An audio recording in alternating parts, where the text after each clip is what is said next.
السلام علیکم ورحمۃ اللہ وبرکاتہ۔ سوال یہ ہے، قرآن کریم کو چومنا جائز ہے؟ وعلیکم السلام ورحمۃ اللہ وبرکاتہ۔ قرآن کریم کو چومنے کے حوالے سے نبی مکرم صلی اللہ علیہ وسلم اور آپ کے صحابہ کرام سے کچھ بھی نہیں ملتا۔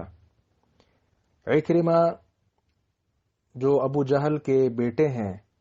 صحابی رسول ہیں، ان کے بارے آتا ہے کہ وہ قرآن کریم کو چومتے اور کہتے کہ ہذا کتاب ربی، یہ میرے رب کی کتاب ہے، لیکن اس کی کوئی صحیح سند موجود نہیں ہے، لہذا قرآن کریم کو چومنا شریعت میں اس کا کہیں بھی ثبوت نہیں ہے۔ قرآن کریم جو ہے یہ نازل کس لیے ہوا ہے؟ کتاب انزلناہ الیک مبارک لیدبروا آیاتی وَلِيَتَذَكَّرَ أُولُو الْأَلْبَابِ، یہ کتاب جو ہم نے آپ کی طرف نازل کی ہے برکتوں والی، یہ اس لیے نازل کی ہے تاکہ لوگ اس کی آیات میں تدبر کریں، غور و خوض کریں اور عقل والے اس سے نصیحت حاصل کریں۔ تو میرے علم میں جو عقل والے لوگ موجود ہیں قرآن کریم کی آیات میں تدبر کرنے والے،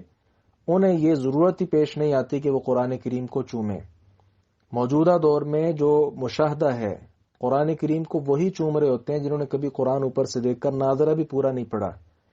یا قرآن کریم کا ترجمہ تک نہیں پڑھا، یا اس کی تفسیر نہیں پڑھی، قرآن کریم کی آیات کو پرکھا نہیں۔ ویسے لوگ صرف چوم چاٹ کر سائڈ پہ کر دیتے ہیں، جبکہ قرآن کریم کے ساتھ یہ بہت بڑا مذاق ہے اور یہ بہت بڑی بے حرمتی ہے قرآن کی کہ جس مقصد کے لیے قرآن کریم نازل ہوا تھا